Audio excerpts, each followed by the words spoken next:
What's up, guys? Welcome back to another episode of BreBre Talks MMA. Is there a chance that Sean Strickland could win? Of course. I just don't think that his style matches up with Adesanya very well. I think this might be a nightmare for Sean Strickland. Getting in there with Adesanya, that's a big step up. It's a big step up. I mean, the last guy he fought, I don't think he was even ranked. If Sean Strickland beats Adesanya, man, he's going to be a star. This is a high risk, high reward situation for Sean Strickland.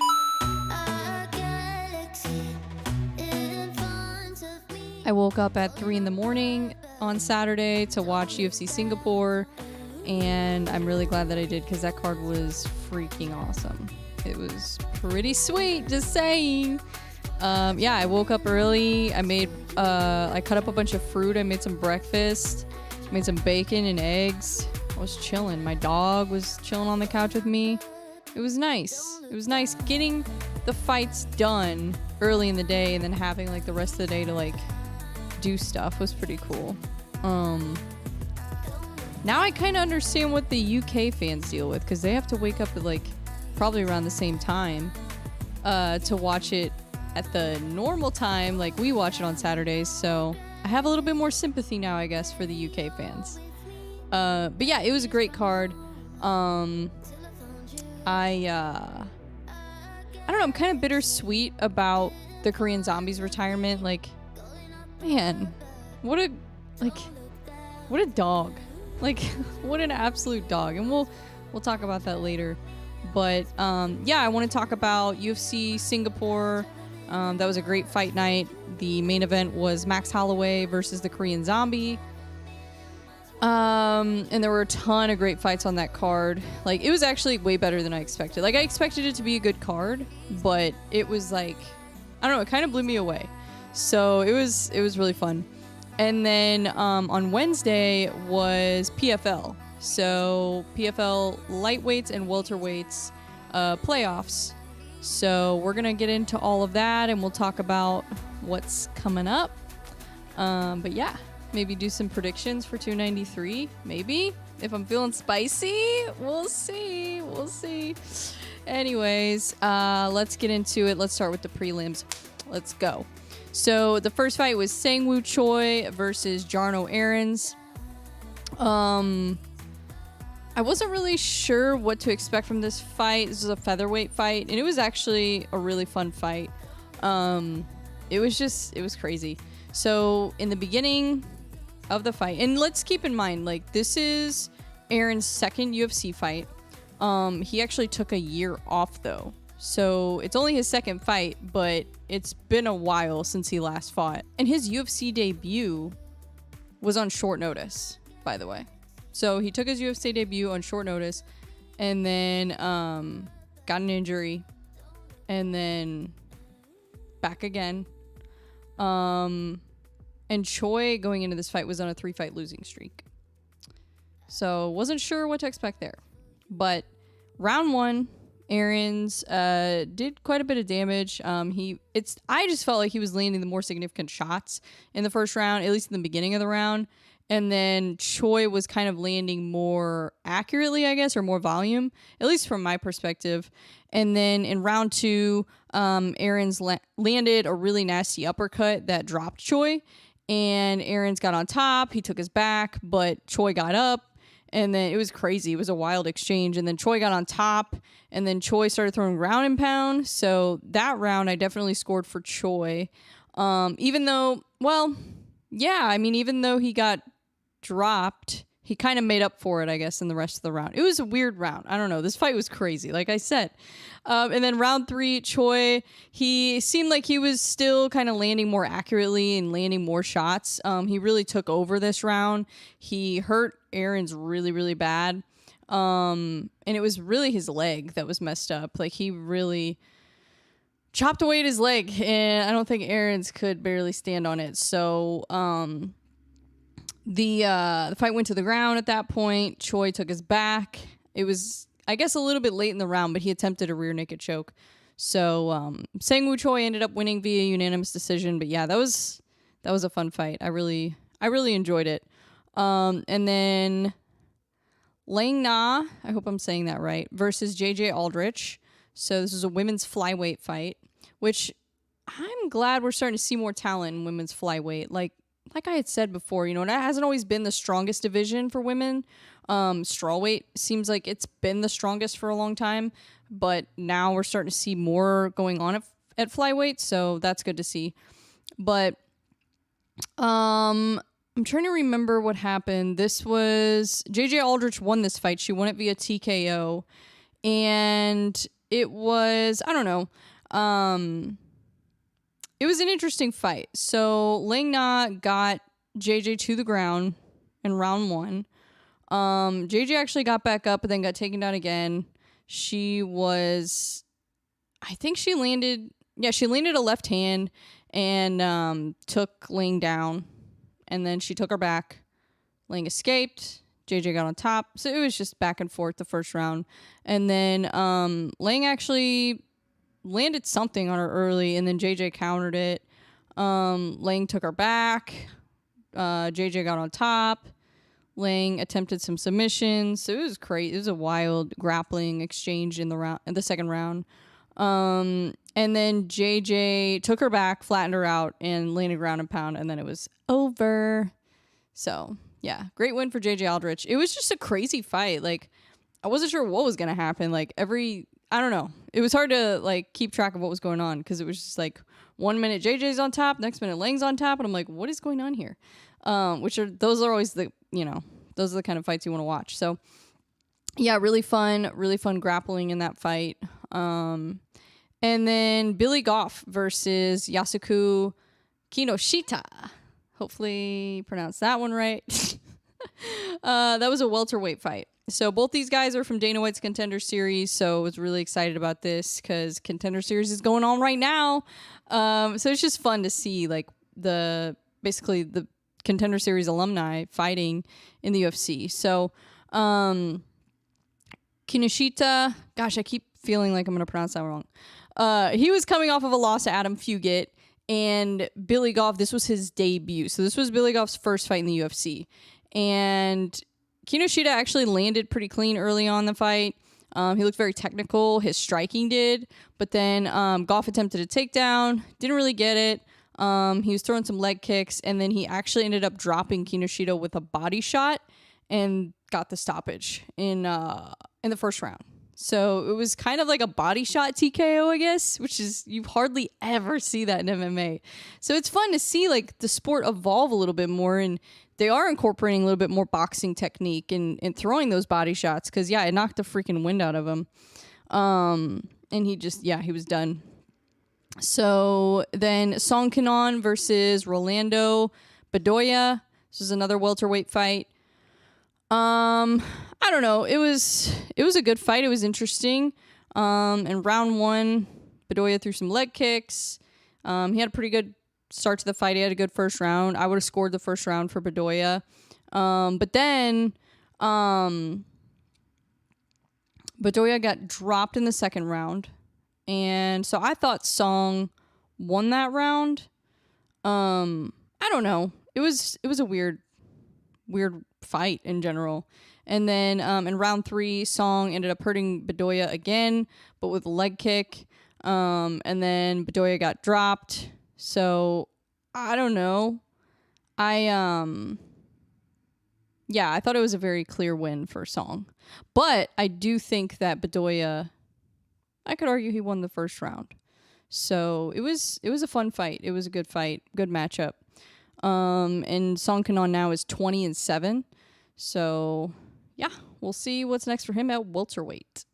But then Chidi Nokuwani, I feel like I'm definitely pronouncing that wrong, versus Michael Oleksiejczuk. Gosh, I'm so bad at pronouncing these names. This was a middleweight fight. Like, this is, of any UFC card that's happened in the past few months, this is definitely the hardest one to pronounce. Just saying. Anyways, so this is a middleweight fight. And, oh my gosh, yeah. Michael Oleksiejczuk is an absolute monster. He ended up winning this fight by round 1 TKO. And, yeah, but at first, I I don't know, it was a little bit of back and forth, and then Michael ended up letting him up because he took him down, but then he let him up, and then he got hurt with a head kick, and then he ended up landing and hurting Chidi right back, but then he ended up getting another takedown and landed ground and pound, so he ended up winning that fight. Round 1 TKO, but yeah, he's really good. He's got some really good wrestling, so I am excited to see more from him. And then Toshiomo Kazama versus Garrett Armfield. Ooh, this was a great performance. So this was, Armfield ended up hurting him right away, and he looked fantastic just from the jump. Like, from the jump, Garrett Armfield looked incredible. He was landing ground and pound. He let him up, then they boxed, and his jab was just on point. His striking looked incredible too. And then he ended up dropping Kazama, and the ref stopped it. So it was just beautiful. Yeah, a beautiful, beautiful performance. And then the last fight on the prelims, Waldo Cortez Acosta versus Lucas Bresky. Oh my gosh. Yeah, this was a crazy fight. It was not a very long fight, but Acosta pretty much landed right away, but it was a little bit of a, back and forth exchange in the beginning. Acosta ended up hurting him pretty bad. He threw an overhand right, and I think that's what did it. And the ref stopped it because Bresky literally fell flat on his face. So, it happens. This is MMA. It's heavyweight. This kind of stuff happens. I don't know. I mean, going into this, Waldo had a record of 9-1. Lucas Bresky had a record of 8-3-1. So, I don't know. You look at that and you would think, okay, Waldo Cortez is probably going to win, but you never know what kind of competition these guys face. So that's why it's always hard to just base off a fighter's record. There's so much more factors that go into it, but round 1 knockout for Waldo Cortez Acosta. So nice performance there. Then another heavyweight fight to open up the main card. This was fun. Junior Tafa ended up knocking out Parker Porter in the first round. So another first round knockout. It's heavyweight. What do you expect? Round 1, he landed a huge knee. Porter attempted a takedown. Tafa reversed it, pushed him against the fence, landed some elbows, threw a huge right hand, and that's what ultimately got him in the knockout. So, yeah. So both the heavyweight fights were a right hand that knocked him out, which is something we see a lot at heavyweight, I feel like. But, yeah, that was fun. And then the next fight, so this was women's flyweight. I was really excited about this one. So it was Erin Blanchfield versus Tyla Santos. And I'm a really big fan of Erin Blanchfield. I've really liked what I've seen so far from her in the UFC. And I really like Tyla Santos, too. I mean, they're both really, really talented, especially on the ground. So, but Tyla Santos, her kickboxing looked great in this fight, honestly. I wasn't really sure who was going to win this fight, to be honest, after it was over. It was a close fight. I ultimately scored it for Erin Blanchfield. I thought she edged it. But I wouldn't have been shocked if they gave it to Tyla Santos. It was a good fight, really good fight. Santos was landing early in the first round, then Blanchfield was kind of landing. She attempted a takedown. She attempted a couple takedowns in the first round. And then she did end up getting the takedown, but Tyla got right back up in the first round. So I don't know how much you count that. And then Blanchfield attempted another takedown pretty much at the beginning of the second round. And then Santos just had really good takedown defense this entire fight. I was really impressed because even when she did get taken down, it seemed like she was able to get back up pretty quick. So I was really impressed with that because the thing is I've seen Erin Blanchfield just ragdoll people. So the fact that Tyla was able to stuff a lot of those takedowns, honestly, I was really impressed. I was probably more impressed with Tyla just overall performance. But I thought Erin Blanchfield won the fight. But I was really impressed with Tyler Santos, just her ability to stuff those takedowns. And I don't know, she's really talented.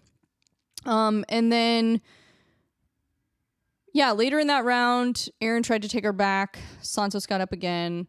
And then I think Erin threw some knees in the clinch, and that might have been what, like, kind of did it for me with that round, even though Santos pretty much got up after most of those takedowns. But I don't know. I still thought Erin won that round. And then Erin, she started off really aggressive in round 3. She probably knew that they were close rounds. So she was probably thinking like, oh, I might want to try to get a finish here. And she attempted another takedown. She couldn't get it. And then she like switched it to a double leg, I think. I don't know. I don't remember exactly how that first or the third round played out. But then she finally did get a takedown later in the round. But again, Santos got right back up. So I didn't even count that one as a takedown. And then, Blanchfield was controlling Santos pretty much the entire fight against the fence. So I guess you could say that might have been what stole her the round, just controlling her, since there wasn't a whole lot going on in that round. And then Erin Blanchfield was landing in that round too. So I scored rounds 2 and 3 for Blanchfield. Round 1 I scored for Santos. Yeah, I don't know. I just thought it was an interesting fight. I was impressed with Tyler Santos' takedown defense. I was impressed with Erin Blanchfield. Just, she kept attempting the takedowns. Like, she didn't stop.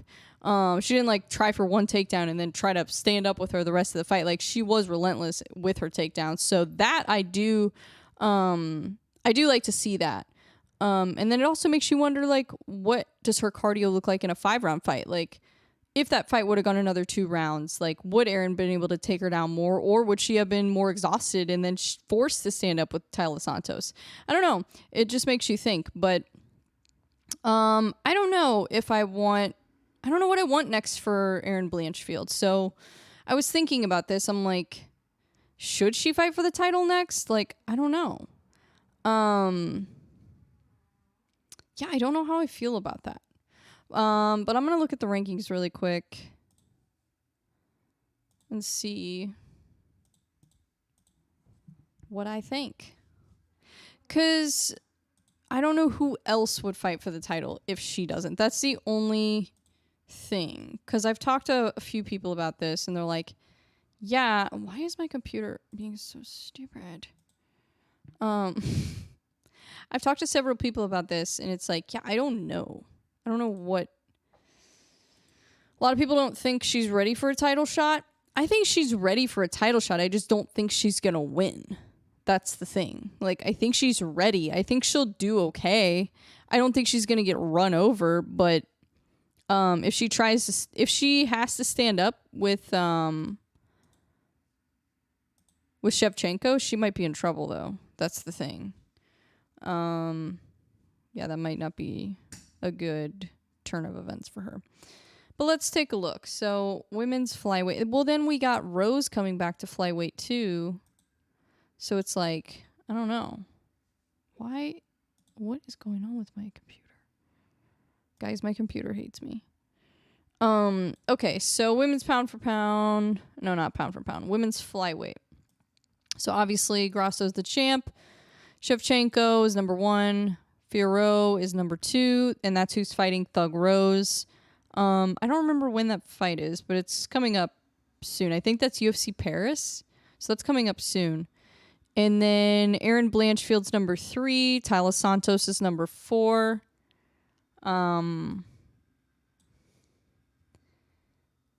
Chukagian's number 5. Andrade's number 6. Yeah, just let Blanchfield fight for the title. I mean, maybe let's wait and see what happens between Rose and Fierro. Because if Fierro has a really impressive performance against Rose and beats her, then I think she should get the title shot over Blanchfield, just to be honest. Unless Blanchfield would have had like a more dominant performance, then I would feel differently. But just because it was such a close fight, I don't know. I don't know if she deserves it more if Fiorot gets that, because I don't know. It's tough. Honestly, it's kind of tough. What is going on with my computer? Jesus. My computer's like having a heart attack or something.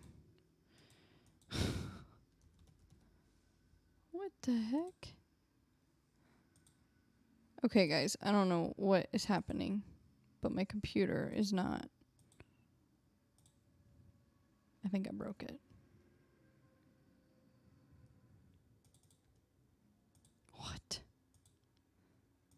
Okay, whatever. Jesus. I'm gonna have to restart this thing. Yeah, Fiorot is 10-1.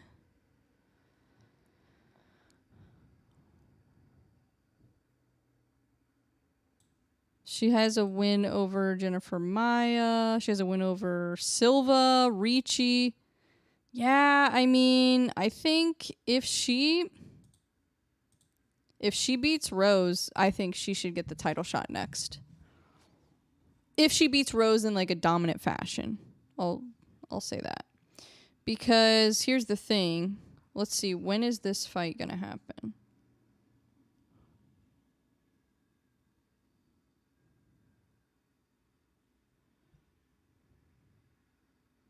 I am rooting for Rose Namajunas, though, just to be clear. But I don't know. Fiorot is really good. That would be cool to see Namajunas champ at flyweight, double champ. Is it considered double champ if you don't hold the belts at the same time? I don't know. Whatever. Double champ. We're calling it double champ. Yeah, that's this Saturday, September 2nd. And these fights are during the day, too. I'm glad I checked. Oh, my goodness. Okay, so the prelims start at 11 a.m. Central. And then the main card starts at 2 p.m. Central. So, just saying, it's Cyril Gane versus Sergey Spivak is the main event. Yeah, this is UFC Paris. Ooh, this is going to be a good card. Thiago Moises versus Benoit St. Denis. That's going to be a fun fight. That's going to be a fun fight. Oh my gosh. Okay, I'm excited about this. I'm excited. It's a fun little card. Anyways, yeah, so I think, yeah, if Fiorot ends up beating Rose Namajunas, then if she beats her in a dominant fashion or gets a finish, then she would be next for the title, in my opinion. But if not, then just let Erin Blanchfield fight for the title. Or if Rose wins,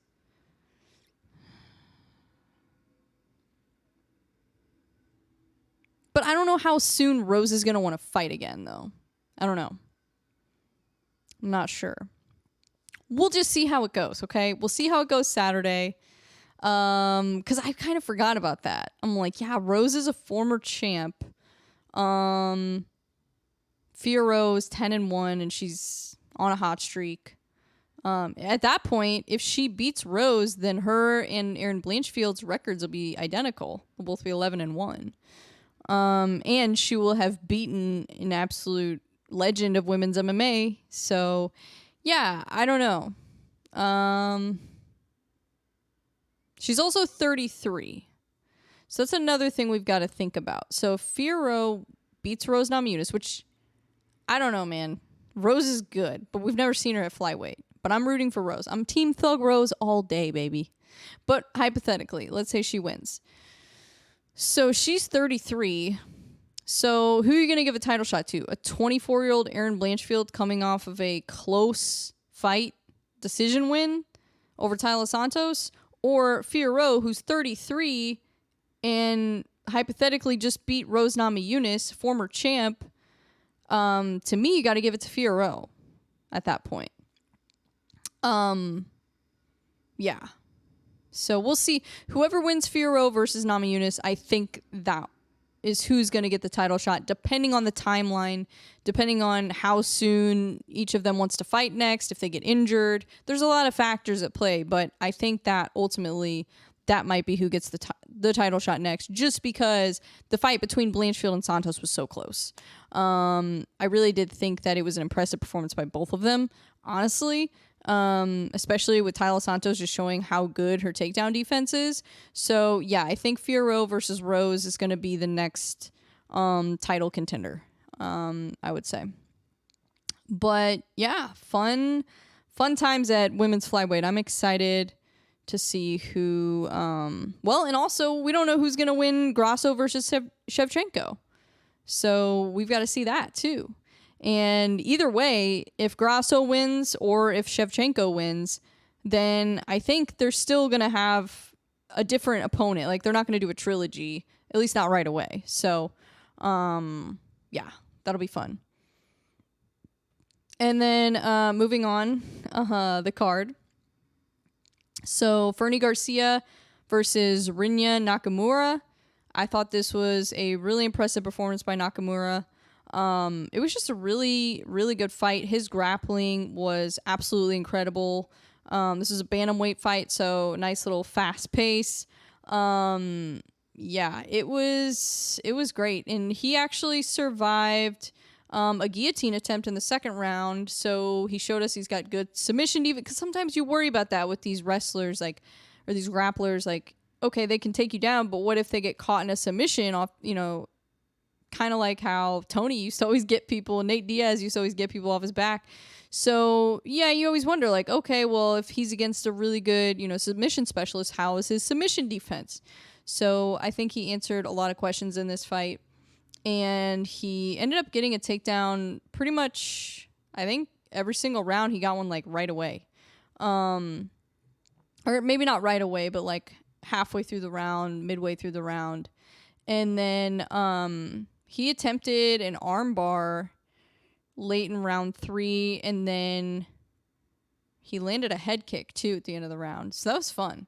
It was a fun fight. It was a great performance. He showed great wrestling, great striking, just a complete fighter. So that was really fun.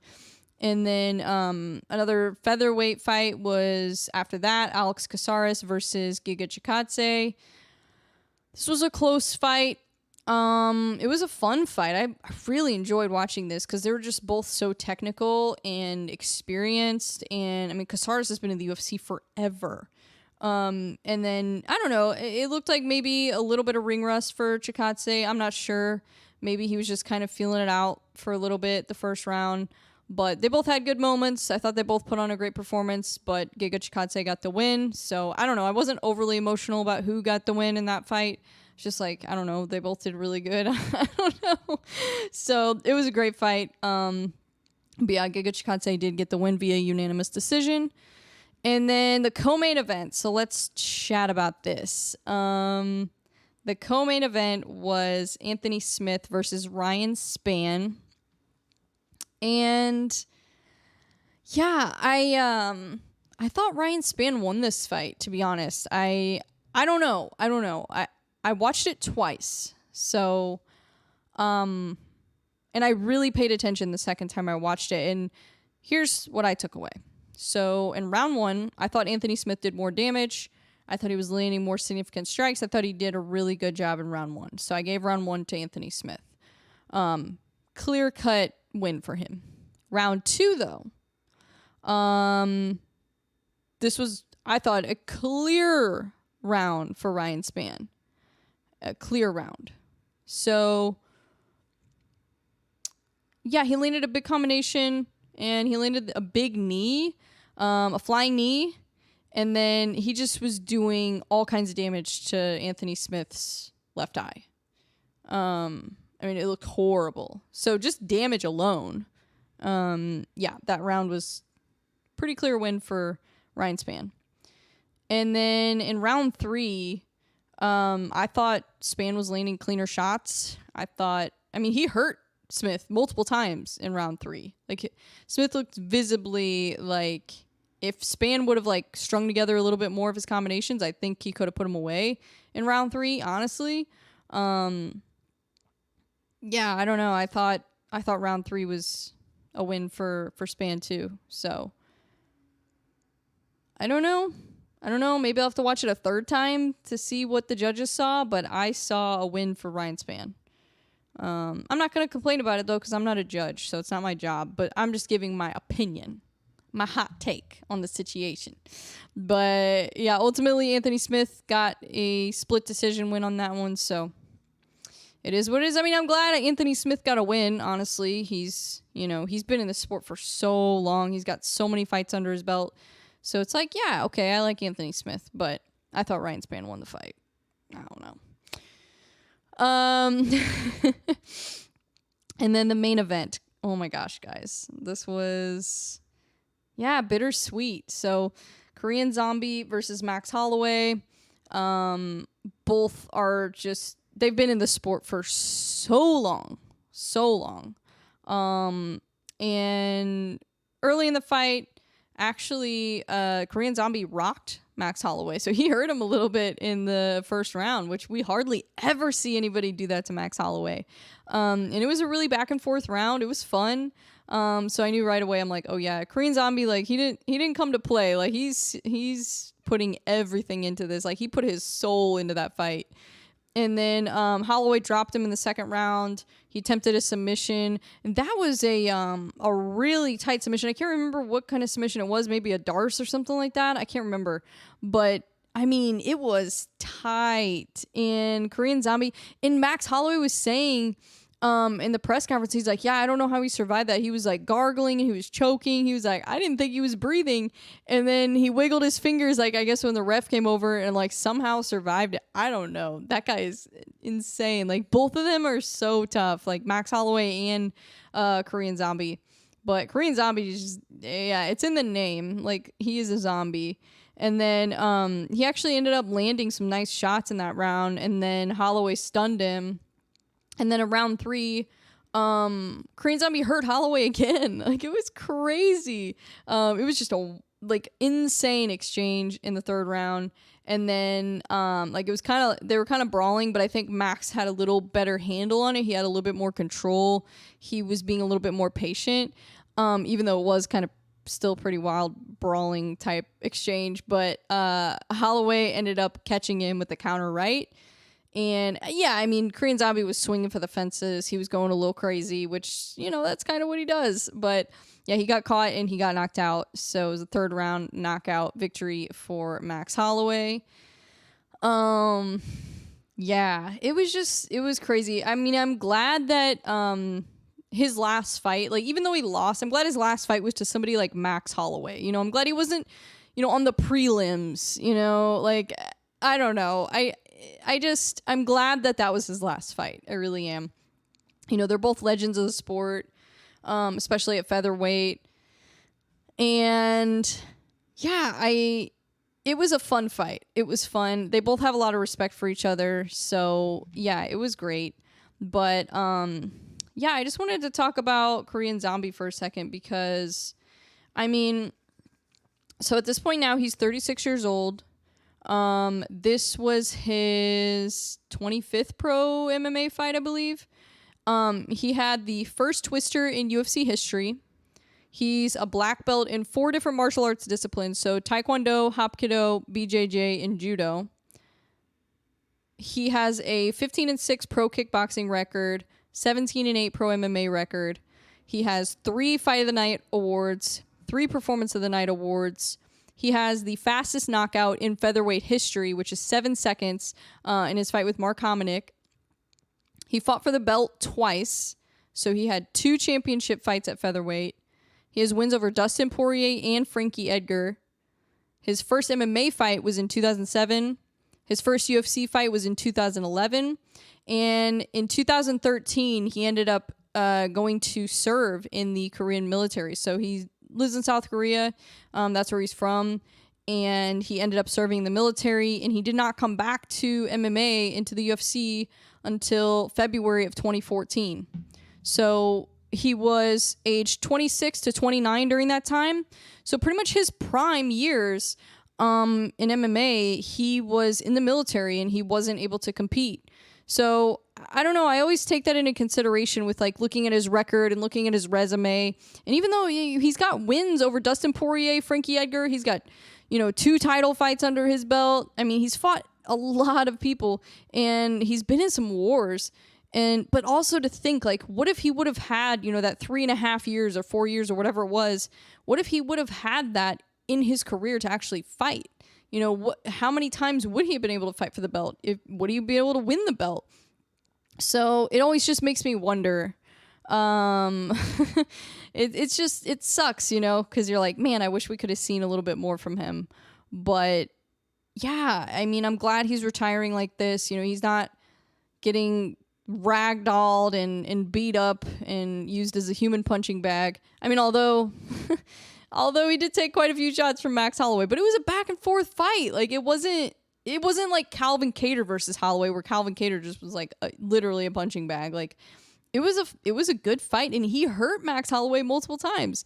So I'm glad he went out like that. He's such a legend of the sport. So it was pretty emotional watching him. And his walkout, he walked out to the Cranberry song Zombie, and I was just like, oh my God. Like, I almost lost it. Like, man, what a legend. You gotta respect him. You got to. But so that was pretty much it for UFC. PFL playoffs, I'm going to go through that briefly. I'm not going to go too much detail into this just because I wanted to focus on Korean Zombie's retirement. This was the playoffs, so the welterweights and lightweights. And the first fight on the card, John Caldone, he ended up beating Nathaniel Grimard. It was a round 1 TKO. And then Abdullah Al-Khatani, he ended up defeating David Zellner via unanimous decision. Michelle Montag, she defeated Abigail Montez via a round 2 submission. It was a rear naked choke. That was a really impressive performance by Montag. And then Mustafa Rashid ended up defeating Corey Cuppy. Unfortunately, my guy. Hey, but you know what? He's a legit fighter, and he's the type of guy that's really not afraid to get in there with anybody. So I wouldn't be surprised if we see him fight again soon. He said like his toe detached or some crazy happened.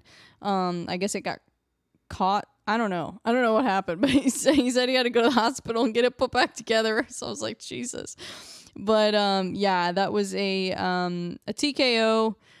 He just wasn't throwing anything back. He was blocking the shots, but wasn't throwing anything back, so the ref stopped it. He just kind of got into a bad position there. He was kind of trying to get some submissions off the ground, but wasn't able to, hold a submission for longer than like a few seconds. And Mustafa was just pouring down shots on him. So, anyways, and then Alexi Pregande defeated Sean Stefanelli via unanimous decision. Biagio Ali Walsh, he ended up getting a round 2 TKO against Ed Davis. Magomed Karamov defeated Solomon Renfro via unanimous decision. And that was, he was like the grappler, I think. I don't know. I'm trying to remember. It's been almost a week since I watched these fights. And then, Sadabusi, that was the welterweight fight as well, I think. Yeah, because the welterweights were the first 2 fights, I believe. And then lightweight was the last 2. And then Sadabusi ended up winning against Carlos Leal via a split decision. A lot of people were arguing about that one. I don't know. I'm not really mad about it because Leal missed weight. So I think they took a point because of that. So I don't know. Whatever. Sadabusi is really good. So I think he's going to do fine in the playoffs. I don't know if he's going to win. I don't know. I would like to see him win. That'd be really cool. But yeah, I don't know. Magomed looks like, I don't know. That'll be interesting. But Olivier Aubin Mercier. I always pronounce that wrong because I always say OAM. I never say his full name, so I always forget how to pronounce it. But he defeated Bruno Miranda, and that was a round 2 TKO. Is anybody surprised? I'm not surprised. I actually think he's probably going to win the whole thing. I really do. And Clay Collard, he ended up defeating Shane Burgos. God, I can't talk today. Via unanimous decision. So, and that was a really good fight. Like, if you didn't watch PFL, just go watch the main event. Clay Collard versus Shane Burgos. That's all you need to see. That fight was such a banger. Like, it was so good. It was such a fun fight. Like, Clay Collard, like, oh my God, his boxing is just absolutely incredible. It's so good. So good. And it was a close fight, but I thought Clay Collard won. Yeah. Yeah. But good fights. PFL is fun to watch too. Like, if you're not watching PFL, you missed out on Clay Collard versus Shane Burgos, which was one of the best fights I've seen in a long time. So just saying, maybe you want to take a look. I don't know. Let's see here. So UFC 293. Oh, and the playoffs for PFL, like the championship, that's in November. So we're done with PFL for a little bit, and then mid to late November is going to be the World Championship. So, and I will remind you guys again when it gets closer. But yeah, definitely want to tune into that. So let's take a look at UFC 293. Let's just start off with the prelims. What we got here. So the main event on this one is Adesanya versus Strickland. Looking at the fight cards so far, what they have Shane Young on the card, which doesn't surprise me because he's from New Zealand. There's going to be a lot of New Zealanders and Aussies on this card, which is great. I love it. He's fighting Gabriel Miranda, he's a Brazilian fighter. And this is going to be at featherweight. So we'll see. I don't know. I don't know who I think is going to win that fight. I'll just pick Shane Young because I don't know. I feel like picking the New Zealander for some reason. Mike Diamond versus Charlie Ratke. I do not know either of these fighters. So I don't know. I'm not going to make a prediction on that. Jamie Malarkey versus John Makdessi. Huh. That's a lightweight fight. I don't know. I don't have a prediction on that one. But we'll see. Jack Jenkins versus Chepe Mariscal. Did they fight before? Hold on. I feel like they've fought before. Why do I feel like that? Unless I'm thinking of somebody else. No, they fought on the same card. That's what it was. Chepe Mariscal. I'm trying to remember. Yeah, he fought Trevor Peek. Ah. Yeah, that was a fun fight. Ooh, this is going to be a good fight. And Jack Jenkins won his last fight. Well, it was a close fight. I don't know. But he still won. I don't know. I'm gonna go with Mariscal. I'm picking Mariscal on that one. I don't know why.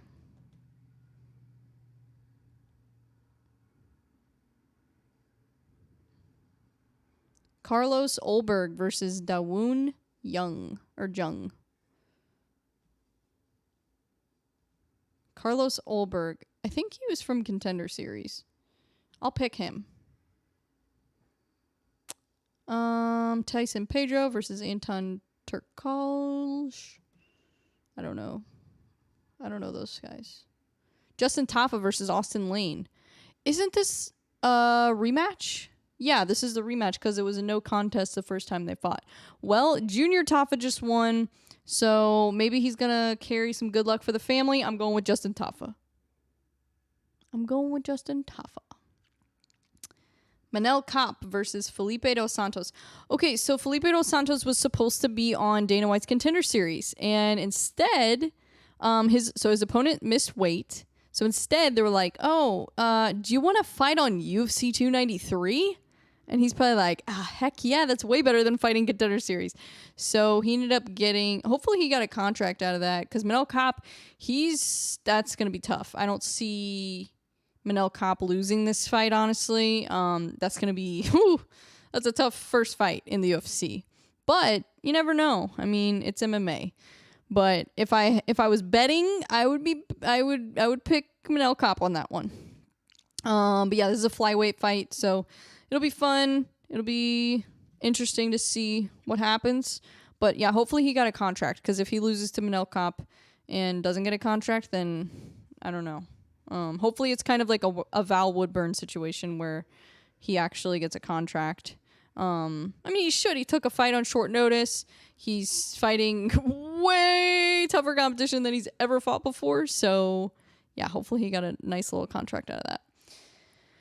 And then Tai Tuivasa versus Alexander Volkov.